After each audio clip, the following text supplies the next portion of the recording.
Curso de manutenção de computadores Fulltrainer. A pedidos, a Fulltrainer está desenvolvendo um material para manutenção de computadores. Um material que, por sinal, excelente para quem está iniciando no mundo da elétrica e no mundo da manutenção. Aqui aprenderemos muito sobre eletricidade e manutenção em geral. Vamos então para o conteúdo do curso. O curso, na aula 1, veremos sobre a apresentação dos componentes. Na aula 2, falaremos sobre os gabinetes e as ferramentas básicas que é necessário para efetuar manutenção em computadores. Na aula 3, veremos sobre fonte de alimentação e noções de eletricidade básica para o hardware, ou seja, eletricidade básica para manutenção de computadores. Na aula 4, falaremos sobre placa-mãe. Na aula 5, sobre memória, veremos como funciona a memória, como é feito o armazenamento de dados dentro da memória na hora de gravar um dado ou na hora de abrir um arquivo. Na aula 6, veremos sobre os processadores, toda a família, desde o 286 até o Intel 07, a última geração de processadores inteligentes. Na aula 7, veremos sobre os coolers, os ventiladores que refrigeram os processadores. Na aula 8, disco rígido, o HD, veremos como funciona o HD por dentro, como a cabeça de leitura faz a leitura dos arquivos dentro do HD. Na aula 9, veremos os cuidados especiais para fazer a manutenção. E na aula 10, formatando o HD e instalando o Windows 7. Vamos então para a aula 1, os componentes básicos. Hoje, as peças que integram a CPU são dispositivos muito fáceis de ser montado. São a prova de erros de conexão, ou seja, os conectores são macho e fêmea que casam exatamente um para o outro. Hoje, as placas-mães normalmente já vêm com alguns componentes já soldados nela, que são chamados de onboard. Veremos isso mais adiante. Aqui, uma apresentação rápida, vemos o gabinete, a fonte de alimentação, a placa-mãe, a memória, o processador, o cooler, o HD, os gravadores de CD e DVD, uma placa de vídeo, os monitores, mouse e teclado e alguns filtros de linha e estabilizadores.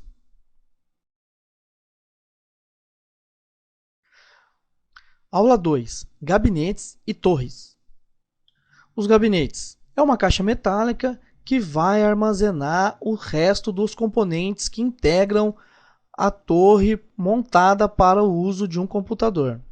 Basicamente, um bom gabinete tem que ter um sistema de ventilação externo que ventile os componentes integrados internamente, mantendo a refrigeração, não deixando aquecer. Os gabinetes existem vários modelos verticais, que ficam ao lado do monitor, e modelos horizontais, que o monitor fica sobre os gabinetes. E temos também alguns modelos integrados, ou seja, o monitor e a própria CPU junto, com até uma webcam. Ou seja, todos os componentes já estão integrados junto com o monitor, restando separadamente apenas o teclado e o mouse. Este tipo de computador ainda não está sendo muito usado por não ter como instalar placas off-boards de vídeo. Então, para usuários de internet, aplicações de Office é excelente. Porém, para aplicações pesadas de vídeo e outras aplicações que deva ter placas externas para auxiliar o processamento, ainda não está muito utilizado. O mais utilizado ainda para serviços maiores ainda é a CPU, onde você consegue colocar placas auxiliares off-board conectada no slot da placa-mãe, saindo aqui para conexões dos cabos.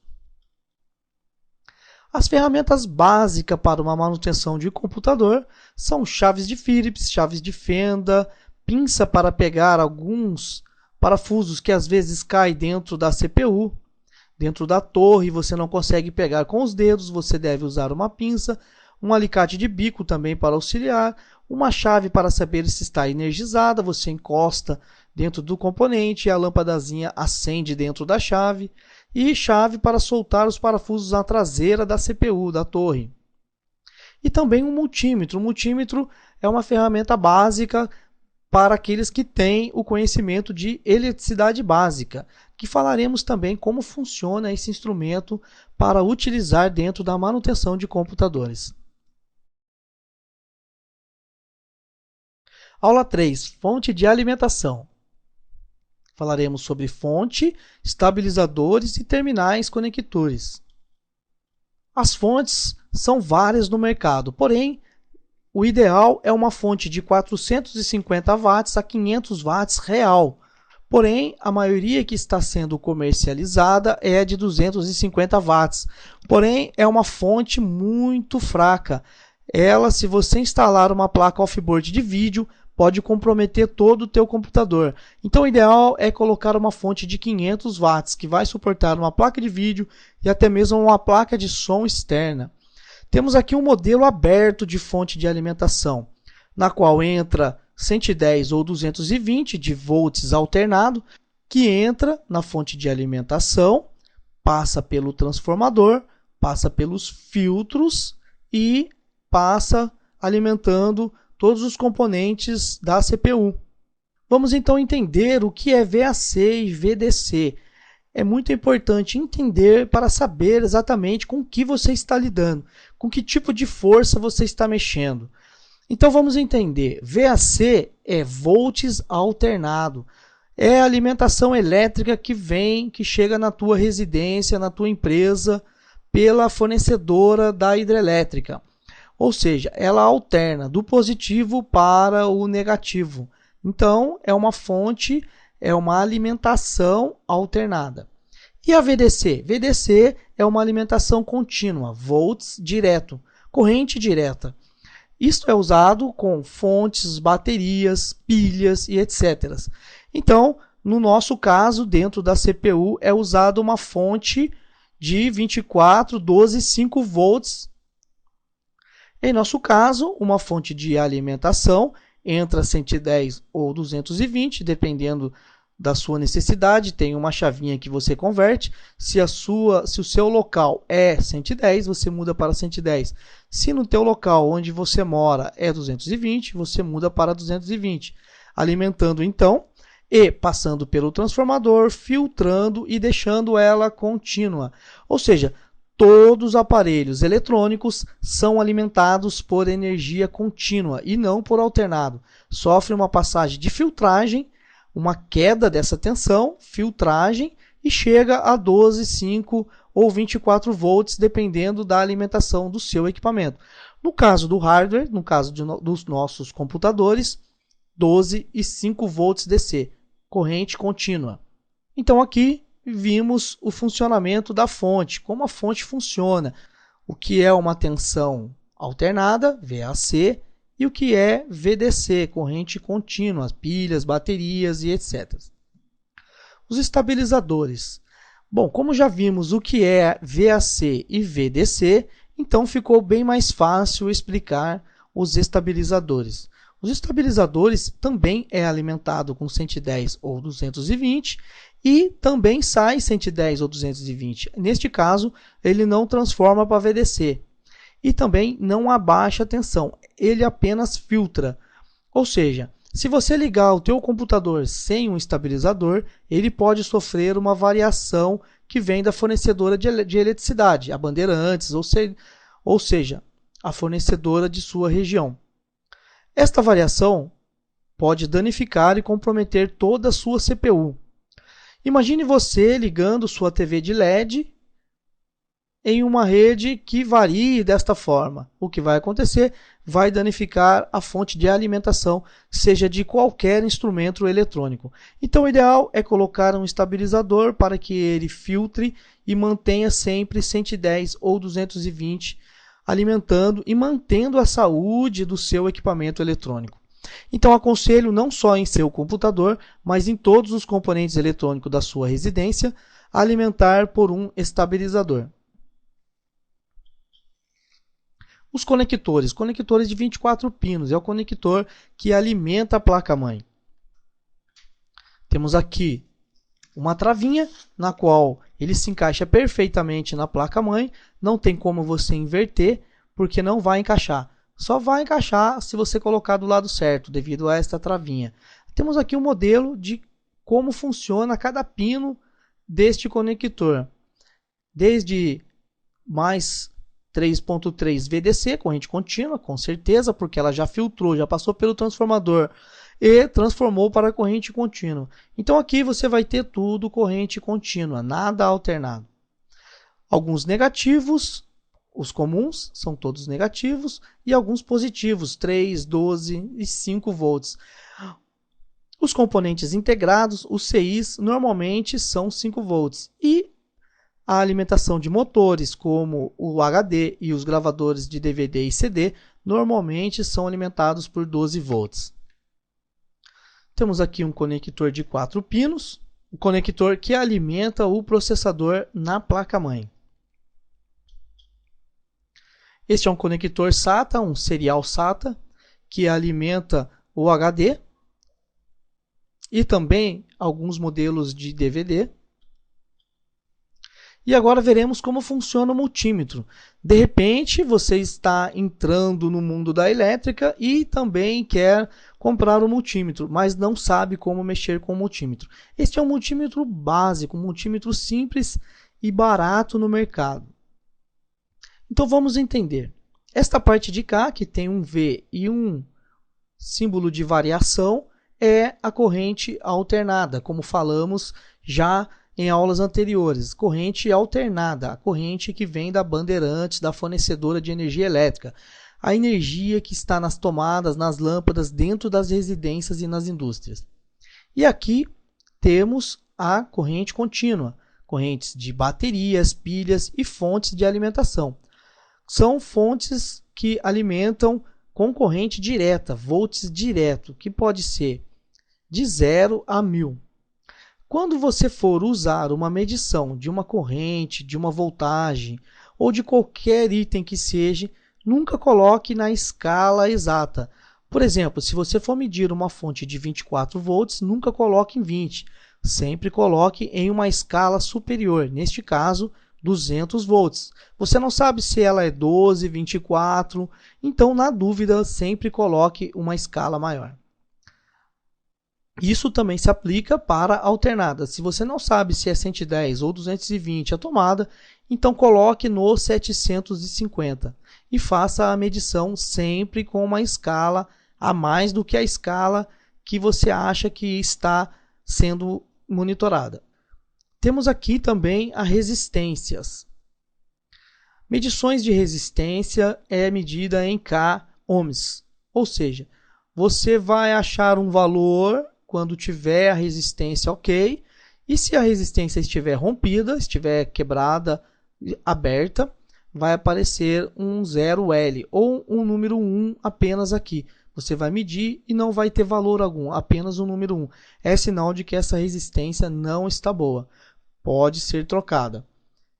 Vimos então como funciona basicamente um multímetro. Também aqui, o comum sempre deve ficar a ponteira preta sempre deve ficar aqui no comum. Nunca deve deslocar essa ponteira para outros locais. E a vermelha também. Você só deve deslocar a vermelha para cima se você for medir uma corrente elétrica, que podemos ver em aulas futuras. Mas, basicamente, para medir na manutenção de computadores e componentes básicos, não deve tirar o vermelho do ponto vermelho e o preto do comum, para que não haja um curto-circuito dentro do aparelho. Temos aqui um exemplo de medição. O preto sempre no preto, o preto na VDC, nas correntes contínuas, sempre é o negativo, e o vermelho e outras cores sempre são valores positivos. Então o preto você sempre coloque no fio preto, e o vermelho para medir os outros valores. Neste caso, 12 volts, o preto no negativo e o vermelho no positivo. Uma observação importante aqui. Não sabemos se é 5, 12, 20, então colocamos numa escala bem a mais do que a escala esperada, como já disse também. Aula 4. Placa-mãe. Características. Veremos aqui placas on-board e off-board. Este modelo é uma placa off-board. O que é off-board? Off são placas auxiliares externas, ou seja, para você usar em um sistema de vídeo, você tem que colocar uma placa de vídeo. Para você usar sistema de vídeos mais modernos, mais avançados, que exige alta capacidade de vídeo, a placa off-board você tem que colocar uma placa externa, uma placa de vídeo para que suporte as operações pesadas em seu computador. Temos aqui um slot PCI, uns slots de placas mais antigas, o soquete para incluir o processador, alguns coprocessadores, a bateria, na qual quando você desliga seu computador ele permanece com data e hora e todos os arquivos válidos devido a esta bateria. E os slots de memória, temos aqui 2 pentes de memória. Então vimos uma placa off-board, veremos agora uma on-board. Temos aqui uma placa on-board de um processador dual-core 2008 a 2012, ainda existem computadores dual-core e dual-core no mercado, e alguns componentes on-board. O que é um componente on-board? São componentes integrados direto na placa-mãe, para que o fabricante consiga produzir placa-mãe a baixo custo, não precisando incluir placas auxiliares off-board. Temos aqui um modelo de slot PCI 2.0 para as placas de vídeo mais modernas. Isso porque as placas on-board já disponibiliza o sistema VGA para vídeo. Porém, num sistema de vídeo de jogos ou aplicações pesadas, há necessidade mesmo assim de incluir uma placa de vídeo. Então as placas on-boards ainda disponibilizam alguns slots para esse tipo de serviço. Porém, também inclui alguns recursos. Temos aqui 2 slots para memória. Para incluir o pente, basta abrir as travinhas e incluir os pentes. Prestando atenção aqui no modelo do chanfro, que vai ser encaixado exatamente aqui. Temos aqui os conectores SATA para conectar alimentação, para conectar o HD e também o gravador de DVD, para que a informação flua numa velocidade mais rápida, e alguns outros dispositivos a mais que as placas antigas não suportavam. Aqui também a bateria, o cooler e o processador sob o cooler. Temos aqui uma placa on-board numa vista lateral, onde conseguimos observar o mouse e teclado, conexão para mouse e teclado, conexão para vídeo, portas USB, porta RJ45 para rede, para conectar internet via cabo, e saídas de som e entradas de som, formando aqui a placa de som. Basicamente, componentes incluídos na placa-mãe, não havendo necessidade de instalação de placas off-board. Com isso, o fabricante consegue reduzir os custos de fabricação da placa. Temos aqui um modelo de uma placa que suporta processador Core i7, o modelo mais moderno do mercado nos dias de hoje. Alguns slots 2.0, PCI 2.0 e 6 compartimentos para memória, 6 slots para memória. E dispositivos também on-board, não precisando instalar placas.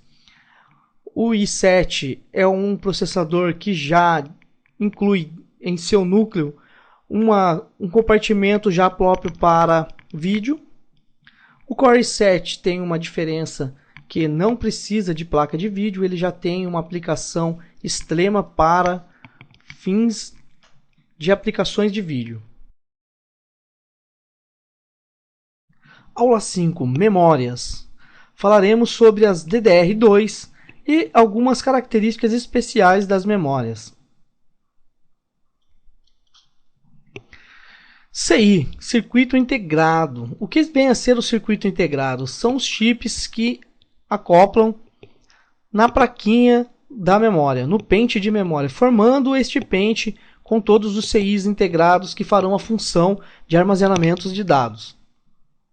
Vamos entender um pouco sobre a eletrônica da memória. Um bit é apenas um ponto dentro da memória. Um byte são 16 pontos, ou 16 letras que formam um byte. 1000 bytes é 1 kbyte. E 1000 kbyte é 1 mega.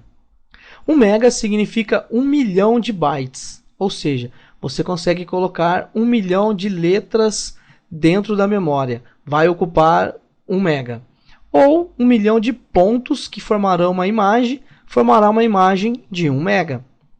1000 mega equivale a 1 giga. Muitos se falam de memórias. Meu pente de memória é de 2 GB, é de 1 GB. Então, 1 bilhão de bytes, arquivos, programas grandes que ocuparão muito espaço, por isso a necessidade de memórias de 1 GB, que terão espaço para ocupar 1 bilhão de bytes. E 1000 GB significa 1 tera, 1 trilhão de bytes. Ainda não temos memória de 1 tera, e sim de giga.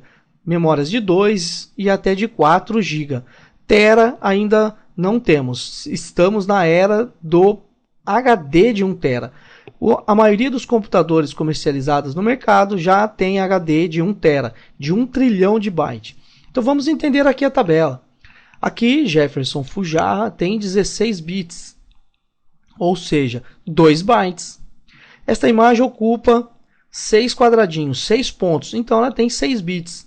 Ela terá 6 bits dentro do armazenamento da memória. A memória é como se fosse uma gaveta cheia de compartimento, e aqui vai guardando todas as letrinhas ou pontinhos que ocuparão o espaço dentro dela. Bom, vimos então uma noção boa sobre memória, como funciona a memória. Memória é um armazenamento volátil. O que é armazenamento volátil? São armazenamentos que são armazenados, tudo que você vai abrindo, figura, imagem, programas, tudo isto vai sendo alocado dentro da memória. Porém, ao ser desligado o computador, essa memória é esvaziada. Isso é a tecnologia volátil. Diferente do HD, que você salva, o arquivo fica salvo dentro do HD. Na memória não, a memória ela apenas armazena temporariamente o dado. Para que serve então, se não poderíamos usar somente o HD? As memórias servem para ganhar velocidade. Quando você abre o Word pela primeira vez e vai digitar um texto, você salva no HD. Você sai do Word e entra em outro aplicativo, porém quando você volta no Word sem desligar o computador, no mesmo dia, você volta naquele documento que você já viu naquele dia, o processador não vai abrir este arquivo no HD, e sim na memória, ela está salva na memória. O tempo de resposta é muito mais rápido do que o tempo de resposta do processador buscar dentro do HD. Por isso a necessidade de termos memória dentro da CPU. Para ganharmos velocidade no tempo de resposta. Você está trabalhando em um sistema e esse sistema está aberto 24 horas. Então, tudo o que está acontecendo nesse sistema está sendo armazenado na memória. Quando você pedir um dado ou alguma resposta desse sistema, a resposta virá da memória e não do HD, ganhando assim muito tempo de resposta em processamento. Então, conseguimos então entender como funciona, como é as memórias dentro de nosso computador. Vamos então ver como é montado o pente de memória dentro da placa-mãe. Basta abrir as duas travinhas, perceber aqui aonde será encaixado no slot e apenas segurando nas duas extremidades, encaixar e apertar. Após fazer isso, levantar a travinha, travando o pente no slot. Feito isso, não precisa fazer mais nada. Fazendo isso, apenas ligue o computador e automaticamente o processador vai reconhecer esta memória que está instalada no seu computador. Não precisando mexer em nenhuma configuração, automaticamente ele autodetecta a memória. Falhas de memória. Muitos têm falado sobre meu computador está com falha, tela azul. A tela azul representa a falha de memória. Muitos computadores acontecem esse tipo de problema e levam para técnicos formatar, achando que é vírus. e tudo cai nas costas do vírus. E na verdade nem tudo é vírus. Muitas vezes é problema de fonte e memória. Então, uma solução caseira, rápida, é pegar uma borracha da Faber-Castell e passar nos terminais do pente de memória, raspando e removendo toda a sujeira.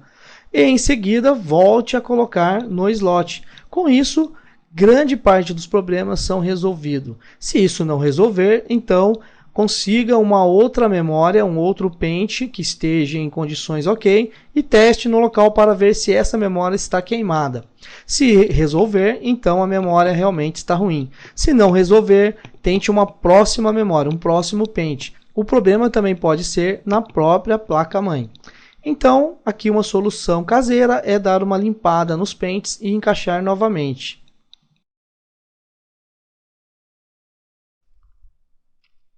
Aula 6. Processadores.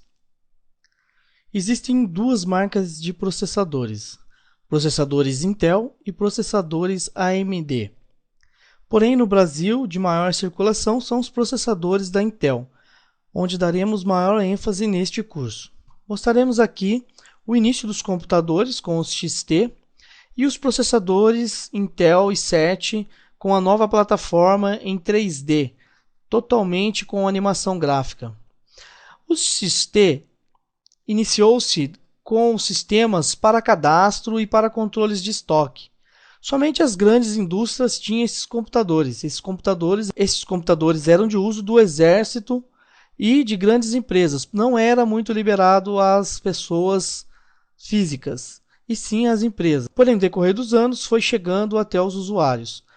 Eles eram acessados através do sistema operacional DOS, onde era digitado dir/w ou dir/p, mostrava-se todos os diretórios. Para entrar num diretório, tinha que digitar cdform. Entrava no form. E cdform/cdform01, que era o arquivo executável. E para sair do arquivo executável, da planilha, do sistema de cadastro, era necessário digitar cd dois pontos, você saía desse diretório, e cd ponto ponto para sair do próximo diretório, chegando na raiz que era o C. E em seguida você podia dar novamente dir/w e entrar em outro diretório. Ou se você soubesse de cabeça qual era o diretório, bastava digitar cd e o nome do diretório. Assim era o sistema operacional DOS, totalmente diferente do sistema Windows. Os sistemas eram sistemas de cadastro e sistemas de controles de estoque. Eram os sistemas mais usados nesses tipos de computadores antigos. Era o que tinha de mais moderno na época, porém, não se fazia muita coisa com esses computadores. Diferente de hoje, com os processadores Intel 07, que já existe toda uma plataforma gráfica já embutida dentro dele. Aqui, dando sequência à linha do tempo, vimos então o primeiro Windows saindo da plataforma DOS, do cd ponto ponto lá dos dir, e entrando na plataforma Windows, foi o Windows 3.1. O Windows que ainda era por ícones e não por sistemas gráficos como é hoje. Era vários ícones e cada ícone simbolizava um aplicativo.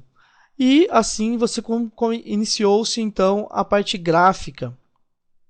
E logo em seguida veio o Windows 95. Em 1995 veio o Windows 95. Aí de lá para cá não teve grandes mudanças não. Do 3.1 para o 95 teve uma mudança bem grande. Porém, a partir daí não tivemos muitas mudanças. Continuando a linha do tempo, em 85 a 94 tivemos o sistema operacional DOS. A partir daí, 93 a 95, iniciou-se o Windows 3.11 com os processadores Intel 386.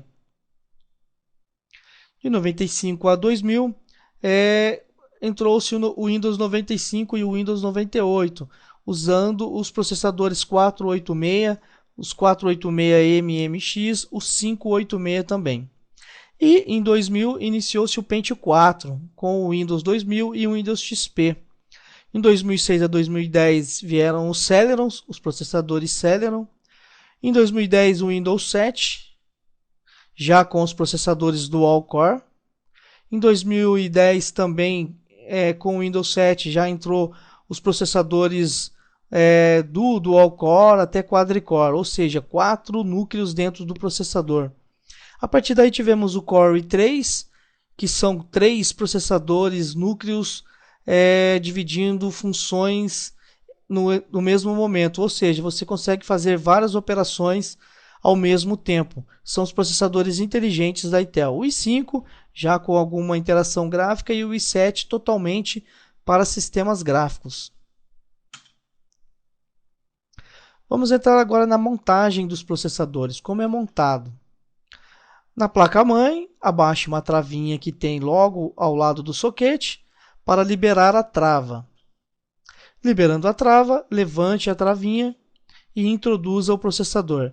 Prestando atenção sempre aqui no casamento dos chanfros. Existem alguns chanfros que se encaixam perfeitamente e alguns sinais que também interligam, para que você não inverta o processador e queime, porque cada pinagem do processador vai entrar aqui no pino fêmea na placa-mãe, e cada pino desse equivale a um tipo de circuito e a um tipo de tensão, alguns 5 volts, 3 volts, alguns negativos, outros positivos, e se inverter o processador pode queimar o processador e a placa-mãe. Então prestar bastante atenção nos chanfros. Vamos ver mais um detalhe. Eis aqui o detalhe, há um triângulo aqui na placa-mãe que casa com um triângulo aqui no processador. E também aqui esse chanfro que casa certinho com o soquetinho aqui da placa-mãe, para não ter erro de inverter o processador. Após introduzir o processador, abaixe a travinha e trave com o pino. E em seguida basta instalar o cooler, que faz a refrigeração do processador. Aula 7. Cooler. Os coolers são basicamente instrumentos que ajudam na refrigeração do processador. Nele contém um ventilador e um material metálico que armazena a temperatura para a refrigeração do processador. Existem vários modelos de cooler no mercado.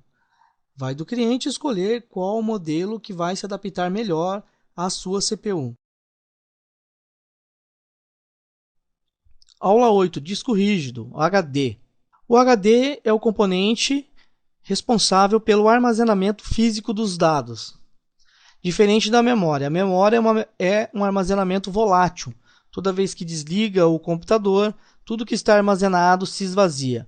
Já o HD não, tudo que é gravado fica armazenado no endereço lógico. Os HDs antigos eram alimentados pelo cabo flash. Hoje, os mais usados são os cabos serial ATA, os cabos SATA. Vamos agora ver aqui como é alimentado o HD, 12 volts VDC, vindo da fonte, alimentando a parte elétrica do HD.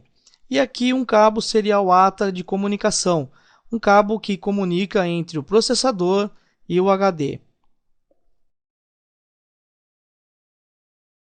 Vamos ver agora o HD desmontado em partes. Temos aqui o primeiro, é o prato, é a mídia, onde os dados são gravados. O 2, o atuador. A parte mecânica responsável pelo posicionamento da cabeça de leitura e de gravação.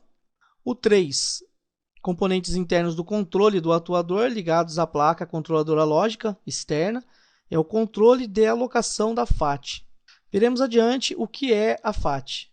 O item 4 é a cabeça de leitura e gravação, ou Magnetic Heads, conectados ao atuador, responsável pela leitura e gravação de dados na mídia. A cabeça de leitura ela não chega a encostar no prato, ou seja, há alguns milésimos de milímetro que se distancia entre o prato e a cabeça de leitura, pois os dados são dados fragmentados magneticamente aqui no disco. O item 5 e 6 é a parte física, é a estrutura do HD. O 7 é a placa controladora, que faz a comunicação entre a placa-mãe e o hard disk. O 8 são os conectores externos de padrão IDE, conexão por onde são enviados os dados. A FAT, arquivos de alocação, ou seja, uma tabela de locação, são onde os dados são alocados. A cada vez que você abre um arquivo e salva esse arquivo, ele cai em cada quadradinho desse daqui. E a FAT ela é responsável por armazenar esse endereço, pois na hora que você clicar na busca deste arquivo novamente, você salva um documento, e quando você quiser esse documento novamente, a FAT vai no seu endereçamento, aonde está os dados dentro do HD, dentro das suas trilhas e linhas, e mostra para você em seu monitor. Aqui mostra as trilhas em azul, os setores amarelo e os grupos em verde. São aqui que os dados são gravados, só que são gravados separadamente. E cada dado gravado separado tem o seu endereço lógico armazenado na FAT. Então aí, quando você busca um dado, o processador consulta a FAT, vê qual é o endereço daquele dado e traz para você na tela. Por isso que às vezes aparece aquele tempinho. A ampulheta fica trabalhando, porque o HD está trabalhando, coletando aqui os dados que estão espalhados para trazer para você. Este é o funcionamento de um HD. Veremos agora o vídeo de como a cabeça de leitura trabalha. Veja só, são vários discos e a cabeça fica trabalhando, indo e voltando, coletando os dados que a FAT manda a cabeça de leitura buscar, para que você tenha esse dado em seu monitor. É nesse momento que aparece em seu monitor aquela ampulheta pedindo um tempo, ou seja, dizendo para que você espere. É o momento que ela está trabalhando e buscando os dados para você. Um vídeo muito interessante, mostrando para você como funciona por dentro de um HD. Vamos ver novamente.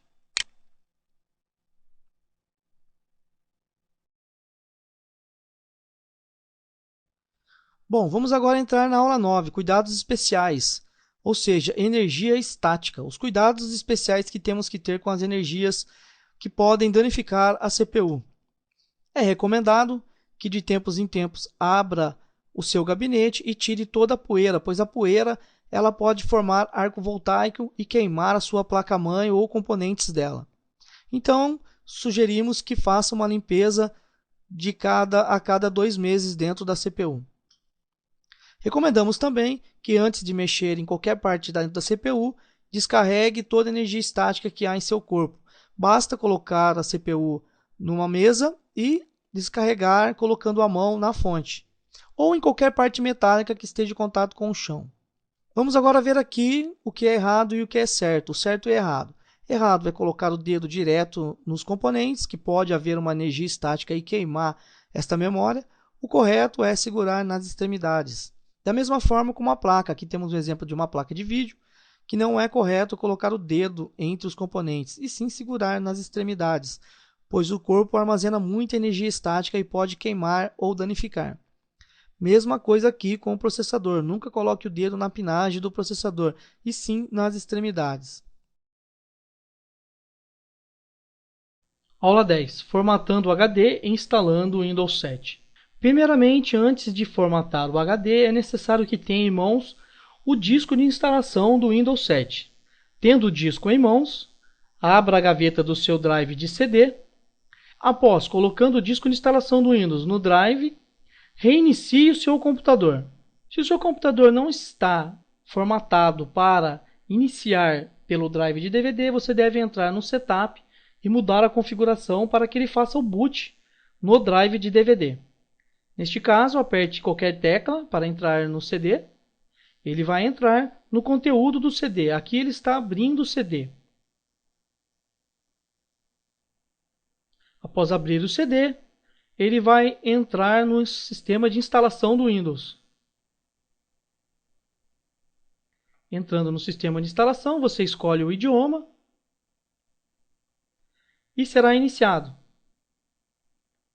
Aqui, você escolhe o sistema Ultimate do Windows 7.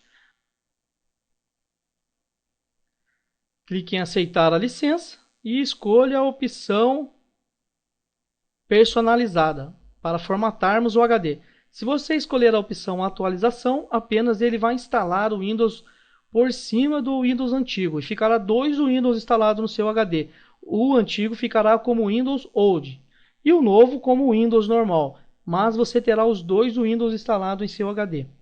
Escolhendo a opção personalizada, você estará formatando o seu computador instalando a versão do Windows que contém no disco. Neste caso, o disco está dividido. Está dividido em 100 MB para o sistema, para aliviar o sistema devido a pouca memória, e aqui o disco. Neste caso aqui é uma simulação, por isso que o HD é apenas de 10 GB. Estamos fazendo uma simulação e no caso de seu computador será aqui 500 GB, 320 GB, será bem superior. Neste caso, como é uma simulação, é apenas de 10 GB.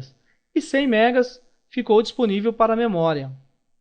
Mas você pode apenas deixar uma partição apenas, somente o seu HD, não havendo necessidade de deixar para a memória. Clique em formatar. E aqui, iniciando a formatação. Chegando em 100%, ele vai começar a instalar o Windows novamente em seu computador. Chegou em 100%, aqui é uma simulação, por isso que foi rápido. E agora ele reiniciará e começará a instalar novamente o sistema operacional Windows 7.